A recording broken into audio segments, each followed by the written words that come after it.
सदाशिवसमारम्भाम् शङ्कराचार्यमध्यमाम् अस्मदाचार्यपर्यन्ताम् वन्दे परम्पराम्।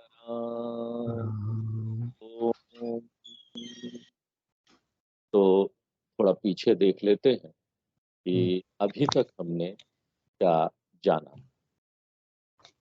आत्मबोध में पहले श्लोक में हमको पात्रता बताई गई, कौन व्यक्ति पात्र है, कौन आत्मज्ञान प्राप्त कर सकता है, और ये भी बताया गया कि ये पात्रता कैसे प्राप्त करना है। तत्वबोध में ये सारी पात्रता विस्तार से आया था, विवेक, वैराग्य, समाधि, सटक संपत्ति, मुमुक्षुत्वम। यहाँ पर आत्मबोध में एक और चीज बताई गई कि इसको प्राप्त कैसे करना, तप से प्राप्त करना। तप यानी जितनी भी साधनाएं हैं, कर्म योग है, उपासना है, कर्म योग में सारी साधनाएं आ जाती है, उपासना में पूजा ध्यान वगैरह आ जाता है। तो ये सारे करते हुए हमको पात्रता प्राप्त होगी और ऐसे ही पात्र व्यक्ति आत्मज्ञान प्राप्त कर सकता है। दूसरे श्लोक में बताया गया कि ज्ञान ही मोक्ष का एकमात्र साधन है, और उसके लिए एक उदाहरण भी दिया गया कि जैसे खाना पकाने के लिए अग्नि चाहिए, अग्नि ही एकमात्र साधन है, किसी भी तरीके से आप प्रयत्न कर लीजिए, तो उसी तरीके से ज्ञान ही मोक्ष का एकमात्र साधन है और कोई और मार्ग नहीं है। तीसरे श्लोक में बताया गया कि कुछ कर्म करके हम अज्ञान का नाश नहीं कर सकते। अज्ञान का नाश एक ही तरीके से होगा, ज्ञान से होगा। और उसके लिए क्या उदाहरण दे गया कि जैसे कि अंधेरा दूर प्रकाश से ही होगा। किसी और तरीके से आप जाएंगे किसी कमरे में, झाड़ू लगाइए, योगासन कीजिए, हाँ, और कुछ भी कर लीजिए वहां पर अंधेरा दूर नहीं होगा, आपको प्रकाश करना पड़ेगा। चौथे श्लोक में बताया ये गया क्लास कि चलता है, इसलिए अज्ञान संभाल के करके कारण आते हम जाते अपने रहे। को सीमित समझ रहे हैं। अज्ञान का नाश कि तुम्हारी होगा शकल इसमें आ जाएगी। तो अद्वैत की सिद्धि होगी।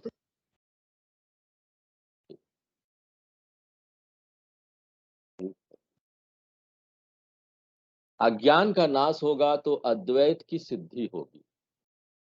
आत्मा का ज्ञान के लिए आत्मा को प्रकाशित करने की जरूरत नहीं है। आत्मा पहले से है यहाँ पर, प्रकाशित है। अज्ञान के कारण हम जान नहीं पा रहे हैं, तो हटाना किसको है? अज्ञान को। ये इसके लिए एक उदाहरण दिया कि जैसे बादलों से ढके हुए सूर्य को प्रकाशित करने का जरूरत है नहीं, बस बादलों को हटाइए। बादल को हटाने के बाद आपको सूर्य में प्रकाश डालना पड़ेगा, तब सूर्य दिखेगा, ऐसा तो नहीं खाली बादल हटा दीजिए। उसी तरह से सामने से अज्ञान हटा दीजिए, पीछे वो चमक रहा है आत्मा, उसको चमकाने की जरूरत नहीं। तो अब हम श्लोक नंबर 5 आगे पढ़ते हैं। अज्ञान कलुषम जीवम अज्ञानकलुषं जीवम् ज्ञानाभ्यासाद्विनिर्मलम् ज्ञानाभ्यासाद्विनिर्मलम् कृत्वा ज्ञानं स्वयं नश्येत् ज्ञानं स्वयं स्वयं नश्येत् जलं कतकरेणुवत्। जलं कतरेणुवत्। तो यहाँ पर शंकराचार्य जी एक बहुत तकनीकी प्रश्न का उत्तर दे रहे हैं। इससे पहले उन्होंने बोला कि अज्ञाने नासे सति केवल भवति, श्लोक नंबर 4, तन्नासे सति केवल। एक बार अज्ञान का नाश हो गया तो वृत्ति ज्ञान आ जाता है। वृत्ति ज्ञानेन अज्ञान नष्टे सति आत्म केवल भवति। यह अद्वैत है। यहाँ पर सब समस्या किसके कारण है? द्वैत के। काम क्रोध मद लोभ मोह मात्सर्य किसके कारण आता है? हम दूसरा देखते हैं तभी तो आता है। कोई दूसरा है तभी तो किसी से जलन, कोई दूसरा है तभी तो क्रोध होगा, कोई दूसरा है तभी तो वो हमको पीड़ा देगा और समस्या आएगी, कोई दूसरा है तभी तो हम प्रतिस्पर्धा करेंगे, तो जब हम ये जान लेते हैं कि यहाँ पर अद्वैत, अद्वैत सिर्फ एक है, सिर्फ आत्मा है, तब जाकर ना हमारे जीवन की सब डर भय सब चला जाता है। हाँ? डरेंगे कब? कोई दूसरा होगा ना पीड़ा पहुंचाने वाला। यहाँ पर सब हम नकार देते हैं और बोलते हैं सिर्फ एक आत्मा ही है, तो काम खत्म। तो ये ज्ञान से हुआ, अज्ञान नष्ट हुआ, अद्वैत आया। लेकिन बहुत सारे दार्शनिक लोग हैं जो अद्वैत के विरुद्ध है, और सचमुच में बोले ना ज्यादातर दार्शनिक लोग अद्वैत के विरुद्ध है। शंकराचार्य जी ने अद्वैत वेदांत की सिद्धि की, उसको स्थापित किया, और ये अद्वैत को स्वीकार करना सबसे कठिन काम, क्योंकि यहाँ पर बोलते हैं कि अद्वैतीन क्या बोलते हैं कि यहाँ पर अज्ञान दूर हो गया, ज्ञान आ गया, ये वृत्ति ज्ञान आ गया, मन में विचार हो, वृत्ति का एक विचार आ गया कि आत्मा हूं मैं। तो वृत्ति ज्ञान ने क्या किया कि आपके मन में जो अज्ञान था कि आप आत्मा नहीं है, उसको न ठेल दिया। यहाँ पर जो भी अज्ञान के कारण द्वैत था वो दूर कर दिया। अब यहाँ पर पूर्व पक्षी जो है, अब देखिए वेदांत में ना एक पूर्व पक्षी बोल, पूर्व पक्षी एक काल्पनिक चरित्र है जिसको बनाया गया है वेदांत में तर्क वितर्क करने के लिए, तर्क करने के लिए, लॉजिक देने के लिए। क्योंकि कोई तो होना चाहिए ना उधर से विरोध करने के लिए, नहीं नहीं ऐसा नहीं हो सकता, ऐसा होगा तो क्यों होगा। तो एक काल्पनिक चरित्र बनाया गया जिसको नाम दिया गया पूर्व पक्षी। ये कोई पक्षी नहीं है, एक विरोधी है, जो हम जो स्थापित करना चाहेंगे अद्वैत वेदांत में वो उसको अपोज करेगा, वो बोलेगा नहीं ऐसा नहीं हो सकता। तो हम उसको जवाब देंगे देखो ऐसा ये ऐसा हो सकता है। तो वो पूर्व पक्षी यहाँ पर प्रश्न कर देता है, वो बोलता है कि इसको आप अद्वैत कैसे बोल सकते हैं? अभी तो आप बोल रहे थे अद्वैत हो गया, लेकिन फिर से यहाँ दो चीज आ गया, और वो दो चीज क्या है? एक तो है आत्मा जिसका स्वरूप ज्ञान है, दूसरा मन में विचार वृत्ति ज्ञान। तो यहाँ पर फिर से दो चीज आ गया, वृत्ति ज्ञान भी है, इसलिए फिर से क्या हो गया? द्वैत हो गया। तो आप अद्वैत कैसे बोल रहे हो? विरोधी पक्ष बोल रहा है। तो यहाँ पर दो चीज क्या है? स्वरूप ज्ञानम एकम, एक स्वरूप ज्ञान है, दूसरा वृत्ति ज्ञानम अन्य। अब हमको अगर वृत्ति ज्ञान को दूर करना है, जो हम मैं आत्मा हूं वाला वृत्ति ज्ञान आ गया है, तो हमको यहाँ पर फिर से अज्ञान लाना पड़ेगा, क्योंकि वो दोनों ना परस्पर विरोधी है। तो यहाँ पर अज्ञान ही वृत्ति ज्ञान को दूर कर सकता है।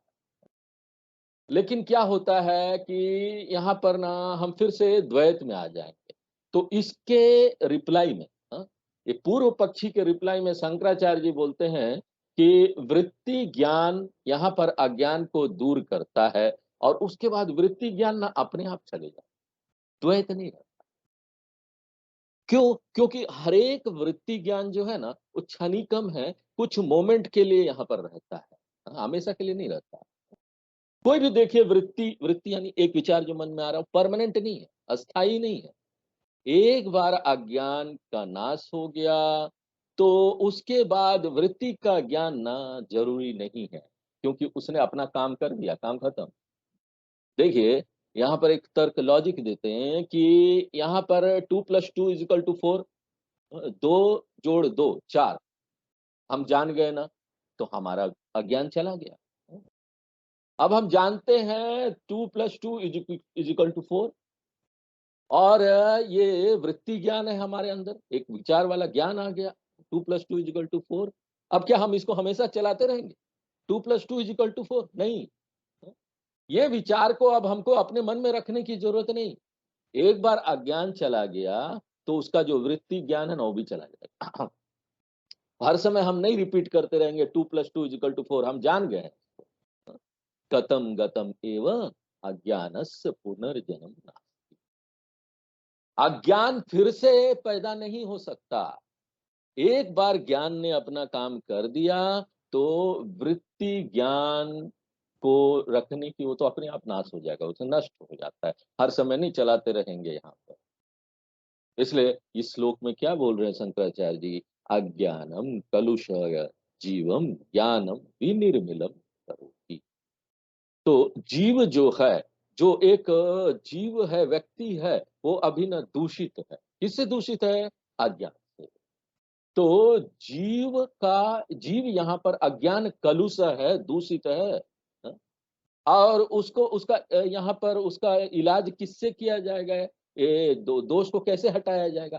ज्ञान। हाँ, ज्ञान के अभ्यास से, सतत ज्ञान के अभ्यास से, सतत श्रवण मनन और निधिध्यासन से, वेदांत के ज्ञान का श्रवण मनन निधिध्यासन, इसी को ज्ञान अभ्यास बोलते। तत्चिंतनम कथनम अन्योन्य तत्प्रबोधनम ये तदेक परत्वंच ब्रह्माभ्यासम विधु पूर्व। तो यहाँ पर हम कुछ भी बोल सकते हैं, ज्ञान अभ्यास करिए, ब्रह्माभ्यास करिए, अक्षर अभ्यास करिए, कोई भी टर्म्स आप बोल सकते हैं। इसके लिए सब एक ही चीज है, अभ्यास अभ्यास अभ्यास।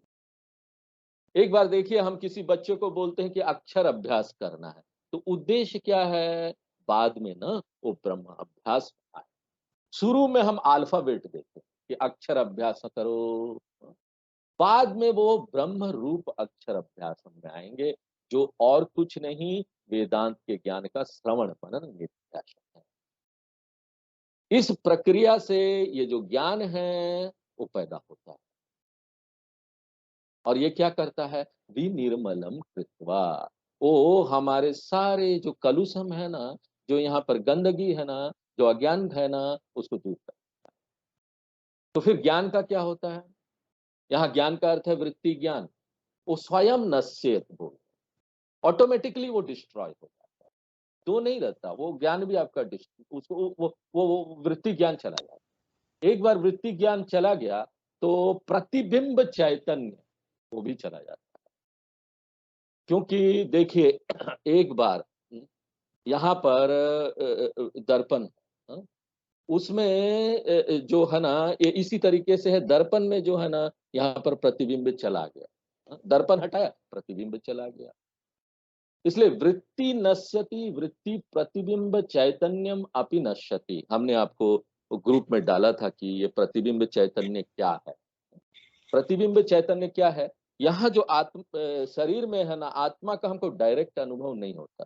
एक बाल्टी है ना, बाल्टी में जल रखिए, और बाल्टी में जब जल रखते हैं, सूर्य का प्रकाश पड़ता है तो पानी में सूर्य दिखाई देता है ना, उसका प्रतिबिंब। तो वो डायरेक्ट सूर्य नहीं है, वो प्रतिबिंब है, सूर्य का प्रतिबिंब। इसी तरीके से हमारे अंदर जब लाइफ फोर्स आता है और हम अपने आप को देखते हैं कि हम जिंदा हैं, चल रहे हैं, तो ये हम देखेंगे कि वो देखो प्रतिबिंब चैतन्य, प्रतिबिंब पड़ रहा है। तो ये प्रतिबिंब चैतन्य का उसका भी नाश हो जाता है, यहाँ पर सिर्फ आत्मा रह जाता है। लेकिन हमको यहाँ पर बहुत सावधान रहना चाहिए। जब यहाँ पर शंकराचार्य जी बोलते हैं कि वृत्ति ज्ञानम चले जाता है, तो हमको ना यहाँ पर सोचना चाहिए कि क्या इसका मतलब ये बोलना चाह रहे कि अज्ञान वापस आ जाता है। एक बार अज्ञान चला गया ना, अज्ञान वहां पर नहीं है, वृत्ति ज्ञान भी वहां पर नहीं है, लेकिन हमको यहाँ पर पूरा नॉलेज है, ज्ञान है। जिस तरीके से ना हमको यहाँ पर हमारे मन में बहुत सारी चीजें हैं, यहाँ पर बहुत सारी चीजें हम जानते हैं, लेकिन सबका वृत्ति चलते रहता है क्या? हमने बहुत सारे लोगों का, अपने दोस्तों का, सबका नाम याद रखा है, वो नाम हम रिपीट करते रहते हैं क्या मन में? वो तो ज्ञान हो गया, हमको उसका नाम पता है। वृत्ति नहीं है, फिर भी हम इतने सारे नाम को याद रखते हैं अपने दोस्तों के नाम का। तो एक बार जब हम ज्ञान प्राप्त कर लेते हैं, तो ना अज्ञान वापस नहीं आ सकता। उसी तरीके से एक ज्ञानी जो है, एक बार अहम ब्रह्मास्मि का ज्ञान प्राप्त कर लेता है, तो उसको बार बार बोलने का जरूरत नहीं है, रिपीट करने का जरूरत नहीं है, अपने मन में वृत्ति लाने का जरूरत नहीं। अहम ब्रह्मास्मि, अहम ब्रह्मास्मि। देखिए, सचमुच में अगर कोई ऐसा है ना जो ये रिपीट कर रहा है कि अहम ब्रह्मास्मि, यानी कि ना डाउटफुल है, उसको अभी ज्ञान नहीं हुआ। यथा नरत्व प्रमितिर नरस्व, रमन महर्षि जी बोलते कि यहाँ पर ना एक व्यक्ति जो है ना, वो सबको बोलते चलता है क्या, मैं मनुष्य हूँ, मैं मनुष्य हूँ, सबको बोलता है क्या कि मैं मनुष्य हूँ? अगर वो ऐसा बोलेगा ना, तो लोग उसको पागल समझेंगे। तो पागल है क्या? उसको कोई डाउट है क्या वो मनुष्य है? तो एक बार आप कोई चीज जान जाते हैं कि आप है ना, उसके बारे में आप सोचते उठते नहीं है, बार बार वृत्ति नहीं लाते हैं। उसी तरीके से ये अहम ब्रह्मास्मि, एक बार आप जान जाते हैं ना, तो आपको हर समय बोलने का जरूरत नहीं। और इसके लिए शंकराचार्य जी बहुत ब्रिलियंट उदाहरण देते हैं, बहुत सुंदर। शंकराचार्य जी का जीनियस यहाँ पर पता चलता है कि क्या लिखा है। हर एक श्लोक में एक उदाहरण, और उदाहरण भी ऐसा कि ना आपके नॉर्मल जीवन से संबंधित उदाहरण है। तो शंकराचार्य जी क्या बोलते, जलम कथक रेणुवत। कथक क्या है, एक अखरोट की तरह ना कड़े छिलके वाला फल होता है, गोल सा। हाँ? और उसको ना कूट के उसका ना चूर्ण बना देते हैं, पाउडर। और ये जो पाउडर होता है ना, इसको बोलते हैं कथक रेणु, रेणु पाउडर। पुराने जमाने में पहले बाकी सब चीजें नहीं थी, तो ये कटक पाउडर का ना यूज करते थे जल को शुद्ध कर।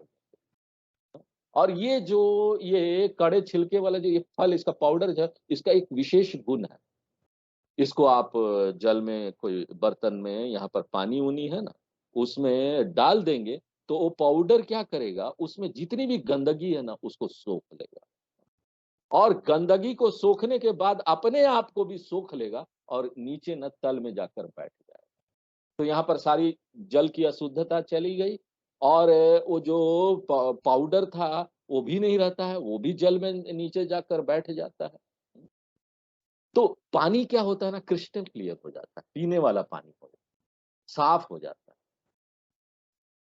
है। ये दूसरा एक उदाहरण ले सकते हैं, जैसे आप कांटे से कांटे को दूर करते हैं और दोनों कांटे को फेंक देते हैं, उसी तरीके से ये है।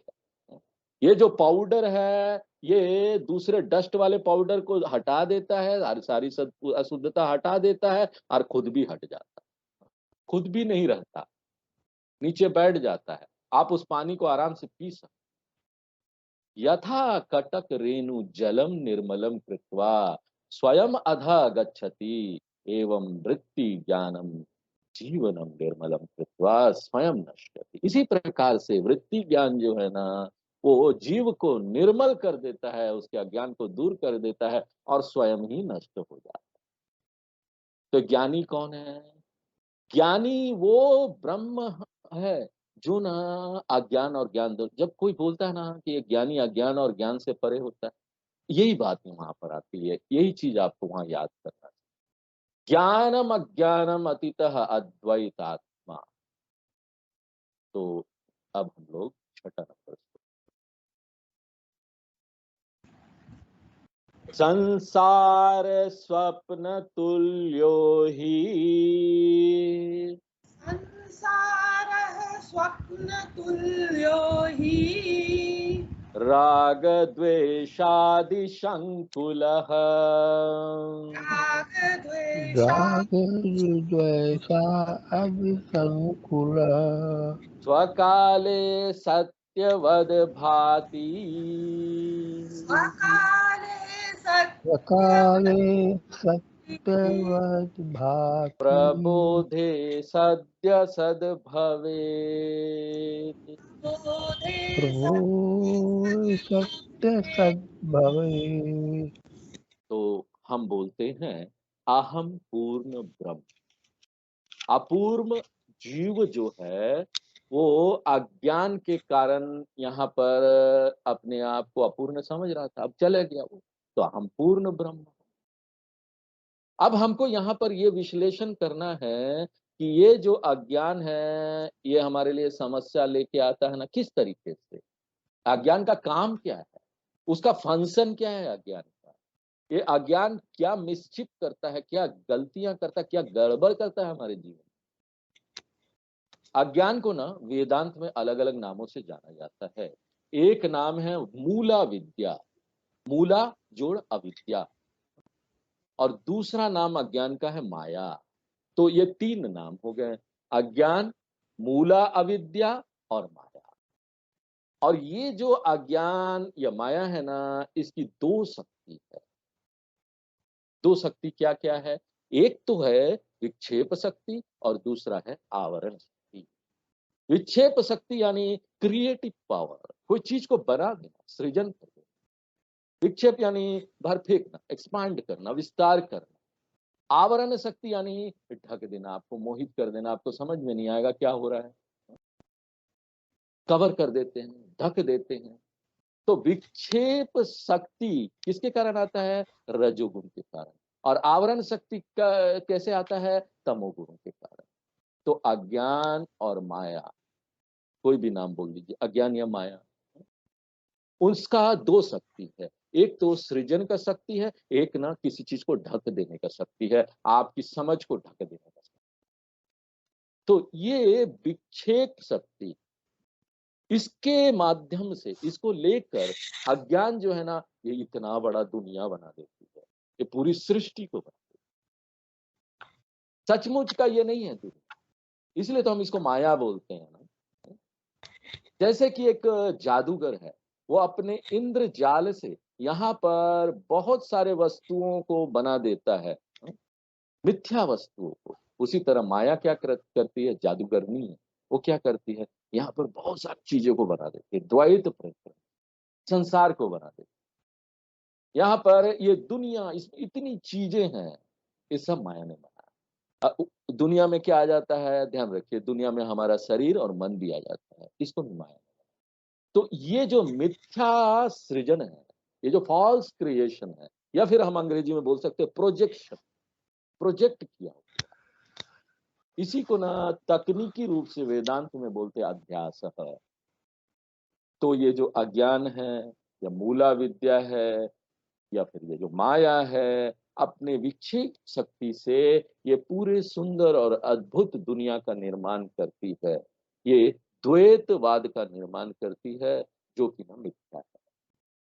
यहाँ पर माया इस दुनिया का निर्माण करती है और ये मिथ्या है। तो ना सचमुच में ये हमको प्रभावित नहीं कर सकती, क्योंकि ना मैं वो आत्मा जो है ना पूर्ण ब्रह्म है, वो सत्य है, सचमुच का मैं।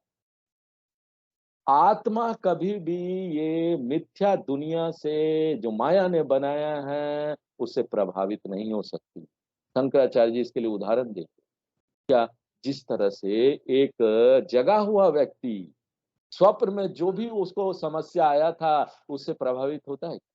नहीं होता है। स्वप्न में उसने पूरी दुनिया बनाई थी ना, और जब स्वप्न में था तो उसके लिए तो सब कुछ सत्य था, लेकिन जब जगा तो क्या हुआ? कुछ नहीं, कोई डर नहीं, अरे वो तो झूठ था, वो हंसेगा वो। उसी तरीके से मैं यहाँ पर ब्रह्म हूँ, और यहाँ पर जो माया है, माया ने विक्षेप शक्ति से पूरी सुंदर दुनिया का निर्माण किया, जिसमें मेरा मन और शरीर भी आ जाता है। और सिर्फ मेरा ही मन शरीर नहीं आता है, पूरी दुनिया का जो मन और शरीर है वो आ जाता है। तो सामान्यतः हमको क्या करना चाहिए? हमको यहाँ पर बोलना चाहिए, देखो मेरी महानता, देखो मेरी माया शक्ति। दक्षिणामूर्ति स्तोत्रम का पाठ करते हैं ना हम लोग, हमेशा बोलते हैं, माया शक्ति माया कल्पित देश काल कलना वैचित्र चित्रीकृतम। मैंने ही ये पूरी दुनिया को क्रिएट किया है, मैंने ही पूरा शरीर को बनाया है, मैंने ही अपना शरीर बनाया है, और मैं ही इस शरीर का उपयोग करके यहाँ प्रवचन कर रहा हूँ। मैंने ही इन शिष्यों को बनाया है, मैं ही टीचर बन गया हूँ, और मैं ही यहाँ सब गड़बड़ कर रहा हूँ। ये हमको बोलना चाहिए, ये सामान्य बात है। लेकिन होता क्या है, माया का ना एक दूसरा शक्ति, और वो क्या है? आवरण शक्ति, मोहित करने वाला शक्ति, कवरिंग शक्ति, कंफ्यूज करने वाला शक्ति। वो क्या करती है? मोहितम नाभि जानाति मामेभ्य परमाप्ययम्। भगवान कृष्ण गीता में बोलते हैं, ये पूरी जो सृष्टि है ना, ये मोहित कर रही है, ये सब वस्तु। और ये तो 3 गुण से बना है, सत्व रजस और तमस। इसलिए ना ये जो दुनिया है, इसको ना जब हम इसमें मोहित होते हैं तो आत्मा को समझ लें, जो नित्य आत्मा है, जो इससे एकदम अलग है। तो उसके बाद क्या होता है? ये जब दुनिया का निर्माण होता है, इसमें मेरा शरीर भी है, तो आवरण शक्ति अपना काम करना शुरू करती है। तो क्या होता है? हम ये जानने के बदले कि हम ही ने इसको बनाया है, हम ही सब कुछ कर रहे हैं, हम ही अधिष्ठान है, ये जो दुनिया है वो सृजन किया, और वो क्या है, मिथ्या है, अध्यस्तम है। हम इसको नहीं समझ पाते, हम ये अंतर नहीं समझ पाते आत्मा और अनात्मा का, ब्रह्म और अब्रह्म का, अहम और इदम का। इदगुम सर्वम असृजता, मैं सृष्टा, ये सब चीज यहाँ पर बनाया गया है। हम कंफ्यूज हो जाते हैं अपने को लेकर और अपने ही द्वारा बनाए गए इस दुनिया और उपकरण को लेकर। सृष्टु सृष्टा विवेक नाश, ये दोनों का विवेक नहीं रहता। और इस कंफ्यूजन के कारण, इस भ्रम के कारण हम ये बोलने के बदले कि शरीर का सृजन हुआ है, जन्म हुआ है, सीमित है, विकार है इसमें, मैं इस शरीर को ही मैं मानते। अध्यास का क्या अर्थ हुआ? अपने ऊपर गलत समझ का लबादा ओढ़ लेना, ये दूसरा अध्यास। त्रिभिर्गुणमयैर्वेभिः ये भी सर्वमिदं जगत मोहितं नाभिजानाति मामेभ्य परमव्ययम्। तो यहाँ पर दो अध्यास होता है। पहला जो अध्यास क्या है? ये पूरी सृष्टि का निर्माण, प्रपंच सृष्टि। अध्यास का अर्थ क्या है? सुपर इम्पोजन, किसी सुपर इम्पोजिशन, किसी के ऊपर कोई चीज का परत चढ़ा देना, उसके ऊपर लाद देना। तो संस्कृत में हम बोलते हैं प्राथमिक अध्यास, प्राइमरी, फर्स्ट, प्राथमिक अध्यास। और इस प्राथमिक अध्यास से पहले क्या था? आत्मा था, वही था, वही था और कुछ नहीं था। तो पहला जो अध्यास होता है, तो यहाँ पर पूरा अनात्मा प्रपंच हमारे शरीर के साथ यहाँ आ जाता है जन्म। इदम शरीरम कौन्तेय क्षेत्रमित्यभिधीयते, भगवान कृष्ण की गीता में बोलते हैं कि अर्जुन, ये जो शरीर है ना, ये क्षेत्र है, एक खेत की तरह। तो यहाँ पर पूरा अनात्मा का जो सृजन हुआ ना, इसको बोलते हैं प्राथमिक अध्यास, पहला अध्यास। अध्यास और ये किसके द्वारा किया जाता है? माया का विक्षेप शक्ति के द्वारा। तो यहाँ पर जो माया का विक्षेप शक्ति है, वो प्राथमिक अध्यास लेके आता है, शरीर वगैरह सब बन जाता है। उसके बाद क्या होता है? आगे दौड़ शुरू होती है। विक्षेप शक्ति अपना आराम से बैठ जाती है, मेरा काम हो गया बोलती है, और आवरण शक्ति ना आगे उसको डंडा पकड़ा दे, रिले रेस होता ना, लो आगे बढ़ो। और उसका क्या काम है? वो पूरा कंफ्यूजन क्रिएट करेगी, आत्मा और अनात्मा। वो आत्मा का धर्म ले लेगी और अनात्मा का धर्म ले लेगी और आत्मा में उसको ला देगी। और इस अध्यास को बोलते हैं दूसरा अध्यास, द्वितीय अध्यास।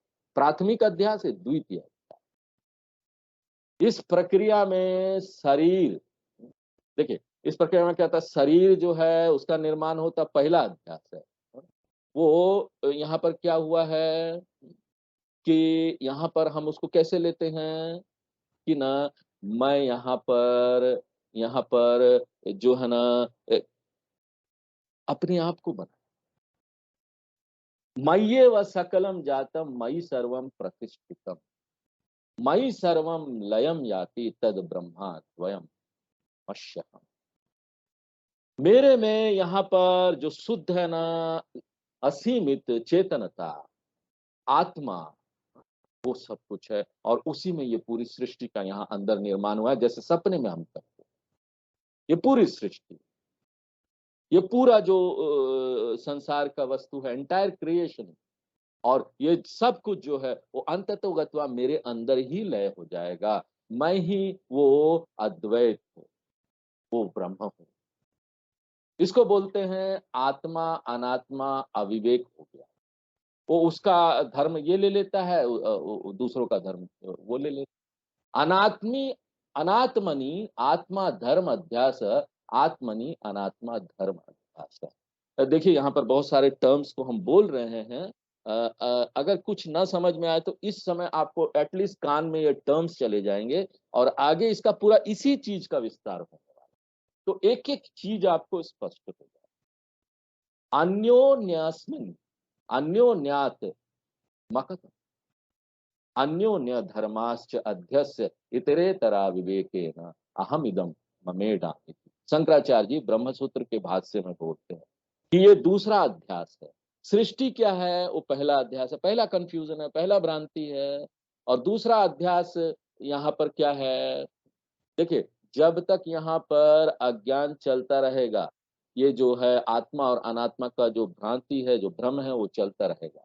और ये भ्रम दो है, अनात्म प्रपंच है, वो सविकारम है, यानी कि यहाँ पर ना वो चेंज होते रहता है। सविकारम यानी विकार के साथ। विकार क्या है, हमने तत्वबोध में देखा था, अस्ति जायते वर्धते षड विकारवद एतद स्थूल शरीरम।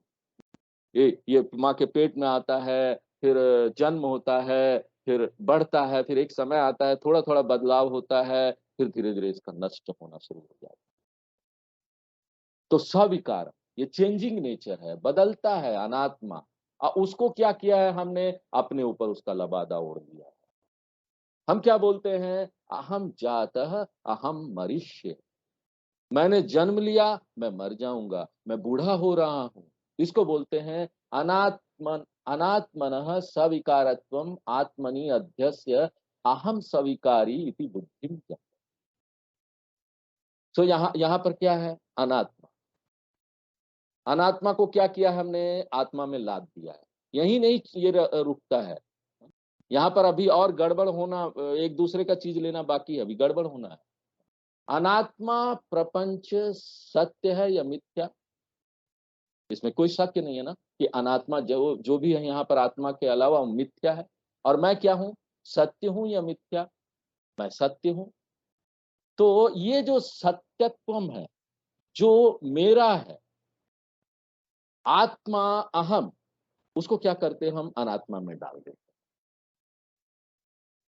ये प्रपंच शरीर में डाल देते, हम बोलते हैं दुनिया सत्य है। तो यहाँ पर क्या हुआ कि ना मैं स्वीकार हो गया और दुनिया, पहला क्या हम सोच लेते हैं कि ना यहाँ पर जो है ना मैं नष्ट होने वाला हूँ, है ना, आत्मा के ऊपर अनात्मा का धर्म डाल देते। और दूसरा क्या है, अनात्मा के ऊपर आत्मा का धर्म डाल देते हैं कि ना देखो ये दुनिया बहुत सत्य है। इसको क्या बोलते हैं, एक दूसरे का ऊपर एक दूसरे का धर्म डाल देने को क्या बोलते हैं, अन्योन्य अध्यास है। वेदांत में इन सब टर्म्स का ना बहुत उपयोग है आगे जाकर। हाँ?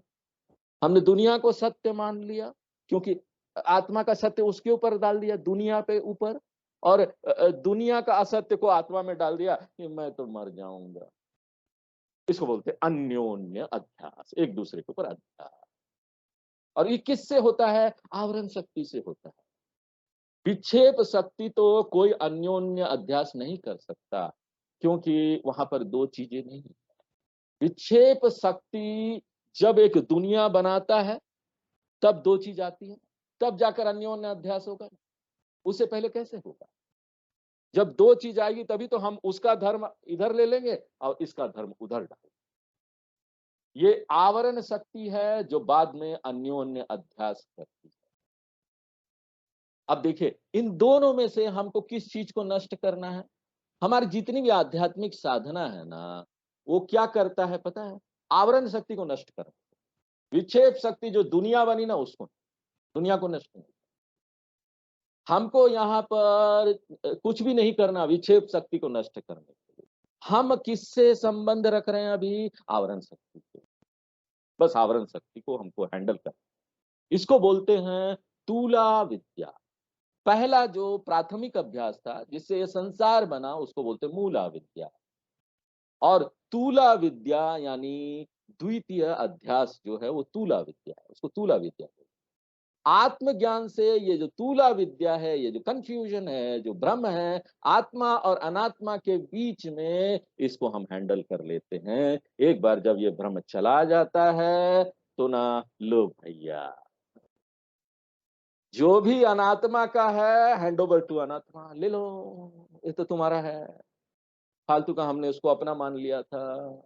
और जो भी आत्मा का है वो आत्मा को दे दो, जो जिसका है उसको दे दो, कहानी खत्म। अब हम यहाँ बोलते हैं ना जब कि या नहीं, ये परिवर्तन चेंजेस हो रहा है शरीर में, सब बूढ़ा हो रहे हैं, यहाँ पर बीमारी आ रही है, मर जाएंगे, ये हमारा ये किसका है? अनात्मा। अब हम ये जान गए कि ये जो परिवर्तन है वो सिर्फ अनात्मा का है। हम ये जान गए कि शरीरम परिणमते, भगवान कृष्ण गीता में बोलते न जायते म्रियते वा कदाचिद नायं भूत्वा भविता वा न भूया अजो नित्य शाश्वतोऽयं पुराणो न हन्यते हन्यमाने शरीरे। अहम निर्विकारः, अनात्मा जो है वो स्वीकार है, मैं तो निर्विकार, वो सत्य, वो आत्मा है। तो हमको यहां से विकार लेके, कहां से? आत्मा से। जो हमने आत्मा में विकार डाला हुआ था उसको लेके, लो भैया ये अनात्मा, ये तुम्हारा अपने पास रखो। और उसके बाद क्या करना है?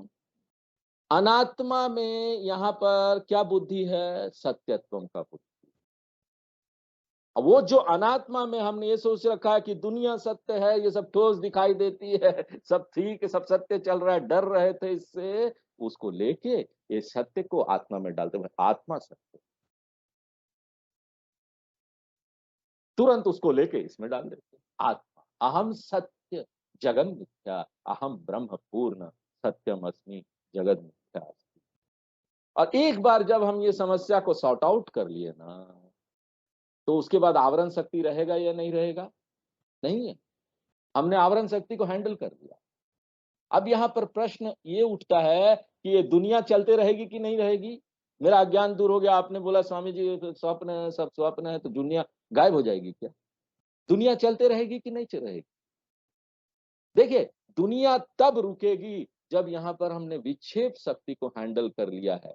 हमारा आत्म का ज्ञान जो है ना, आत्मबोध जो है ना, वो विक्षेप शक्ति को कुछ नहीं करता, वो ऐसा का वैसा चलेगा। विक्षेप शक्ति कंटिन्यू रहेगा, ये दुनिया चलती रहेगी, शरीर चलता रहेगा, और मैं भी चलता रहूंगा, आत्मा चलता रहेगा, अनात्मा भी चलता रहेगा, क्योंकि विक्षेप शक्ति जो है ना, वो तो हमेशा रहने वाला है, हम उसको हैंडल नहीं कर रहे हैं। अब यहाँ पर ना बड़ा दिलचस्प प्रश्न हमको पूछना चाहिए, अगर आत्मा अनात्मा दोनों चलेगा तो अद्वैत कैसे हो गया? फिर दो हो गया। अहम केवल कथम भवामी, मैं सिर्फ केवल कहाँ रह गया? मान लीजिए ऐसा प्रश्न आता है ना, तो यहाँ पर क्या है, आत्मज्ञान से पहले यहाँ पर आत्मा है और अनात्मा भी यहाँ चल रहा है। क्यों? विक्षेप शक्ति का नष्ट नहीं हुआ है आत्मज्ञान से पहले। अगर दोनों यहाँ चलेगा तो द्वैत नहीं रह जाएगा, दो चल रहा है, तो इसका क्या उत्तर होगा? तो कोई कोई कुछ वहां यहाँ तो द्वैत आ जाएगा, सीधे सीधे हम तुरंत बोल देंगे द्वैत आ गया। लेकिन हमको यहाँ पर याद रखना चाहिए कि एक बार आवरण शक्ति चला गया ना, एक बार अज्ञान को दूर कर लिया ना, तो क्या होने वाला है? अनात्मा चलते रहेगा, लेकिन ना वो ना सत्य अनात्मा नहीं है, आप उसको सत्य नहीं समझेंगे, आप उसको ना मिथ्या अनात्मा बोल के जान जाए। मैं सत्य हूं, ये संसार पूरा मिथ्या है, शरीर और मन। इसलिए ना विक्षेप शक्ति को चलने दीजिए, इसमें कोई समस्या नहीं है। अनात्मा को चलने दीजिए, पूरी दुनिया को चलने दीजिए, कंटिन्यू करने दीजिए। लेकिन एक बार जब हम जान जाते हैं कि ये मिथ्या है, तो वो कैसा हो जाता, रहे ना रहे हमको कोई फर्क नहीं पड़ता, तुम रहो ना रहो। तो यहाँ पर क्या है ना, हम यहाँ पर नष्ट कर देते हैं एकमात्र द्वितीय अध्यास को, प्राथमिक अध्यास को नहीं। हम प्राथमिक अध्यास को टच भी नहीं करते। हम यहाँ पर सिर्फ जो है प्राथमिक अध्यास को फॉल्स समझ लेते हैं, मिथ्या समझ लेते हैं। दुनिया मिथ्या के रूप में चलते रहेगा, जबकि द्वितीय अध्यास जो है, अज्ञान जो है, वो अब नहीं। अगर ये चलता रहा तो फिर क्या होगा? क्या पूरी दुनिया यहाँ पर सत्य नहीं? एक बार द्वितीय अध्यास चला गया तो दुनिया में अब सत्यत्व बुद्धि नहीं रहा हमारा, हमारे अंदर अब विकार नहीं है। विकार को हमने जो भी था दुनिया को दे दिया, सत्यत्व को ले लिया। ये इंटरनल एक्सचेंज है, संसार चला। तो यही सार है इस शिक्षा का। अब हम इस श्लोक में चलते हैं। यहाँ पर बोलते संसार स्वप्न तुल्य, संसार जो है प्रपंच है। संश्रियते अस्मिन् इति संसार, जहां पर हम यात्रा करते हैं, एक दूसरे से एक जगह से दूसरे जगह जाते हैं, एक मनुष्य जन्म से दूसरे मनुष्य में जन्म में जाते हैं, मृत्यु के बाद एक जीव जो है एक लोक से दूसरे लोक में जाता है। पूरा दुनिया यहाँ चलते रहता है इस संसार। यथा स्वप्न मिथ्या एवं प्रपंच अपि मिथ्या एवं। एक बार जान गए कि मिथ्या है तो हमको समझना जाना चाहिए ये तो अज्ञान का प्रोजेक्शन है, माया है, सिर्फ यहाँ पर क्रिएट ऐसा दिख रहा है। यद यद मिथ्या तद तद अज्ञानम जन्य इति व्याख्याते। यहाँ पर जो भी मिथ्या, यहाँ पर देखिए, यहाँ पर जो भी मिथ्या है वो हमारे अज्ञान से जन्म हुआ है। जैसे कि वेदांत में एक उदाहरण देते हैं, यहाँ पर रज्जू और सर्प का, कि दूर अंधेरे में पड़ा तो रस्सी है, लेकिन अंधेरा होने के कारण हमको ठीक से नहीं दिखने के कारण वो सर्प नजर आता है। तो ऐसा ही है संसार, ठीक से नहीं दिख रहा है इसलिए हमको डरा रहा है, मिथ्या नहीं पता इसलिए डरा रहा है। लेकिन ये मत समझ लिए कि सभी स्नेक मिथ्या है, सभी किसी सांप के पास मत चले जाइएगा कि मिथ्या है। ये सिर्फ उदाहरण में मिथ्या है। अज्ञान जन्म मूला विद्या जन्म माया कल्पित। दुनिया को चलने दीजिए, बहुत सुंदर दुनिया है, यहाँ पर अच्छी अच्छी चीजें, मजा लीजिए, खाना खाइए, यहाँ पर दुनिया घूमिए, देखिए, क्या फर्क पड़ता है? दुनिया के साथ कोई समस्या है क्या? है या नहीं है? शंकराचार्य जी बोलते हैं कुछ तो है, इसलिए तो हमको आत्मबोध की जरूरत पड़ी है। देयर इज समथिंग रॉन्ग, क्योंकि ये दुनिया हमको दिखाई पड़ता है। लोकम शोकम हतम च समस्तम, राग द्वेष आदि संकुला, संकुला यानी पीड़ित है, राग द्वेष से पीड़ित है, डिस्टर्ब है। राग द्वेष है ना, अर्जुन को आता है ना, वहां पर विषाद होता है, दुख होता है इसके कारण। कृपया पर्याविष्ट विषिदन्निदम ब्रवीत, विषाद योग, यहाँ पर दुख आएगा। और माया का यहाँ पर परिभाषा क्या दिया हुआ है? स्वकाले सद्यवद भाति। स्वकाले में यानी जब तक अनुभव हो रहा है, अनुभव के समय में ना वो सत्य आपको लगेगा। तो हम जब बोलते हैं सत्यवद, वद यानी एस दो, ऐसे लगता है कि सत्य है, सच में सत्य नहीं है। हम किसी को बोलेंगे ना, ऐसा लगता है कि आप सुंदर हो, तो इसका मतलब है वो सच में सुंदर नहीं है, ऐसा लग रहा है। सत्यवद भाति।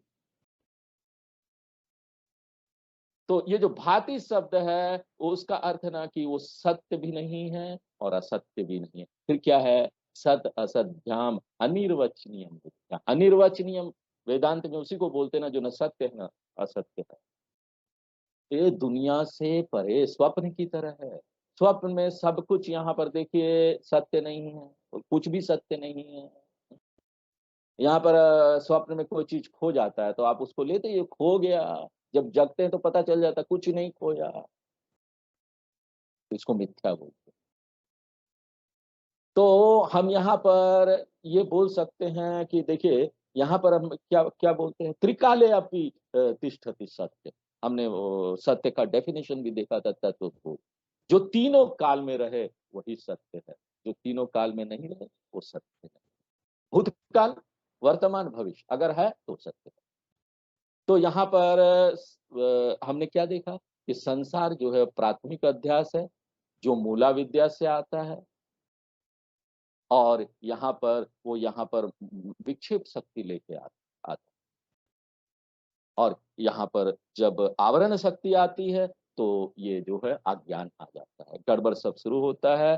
तो एक प्राथमिक अध्यास है और एक द्वितीय अध्यास है। हमको हैंडल द्वितीय अध्यास को करना है, प्राथमिक अध्यास को नहीं छूना है, संसार को चलना है।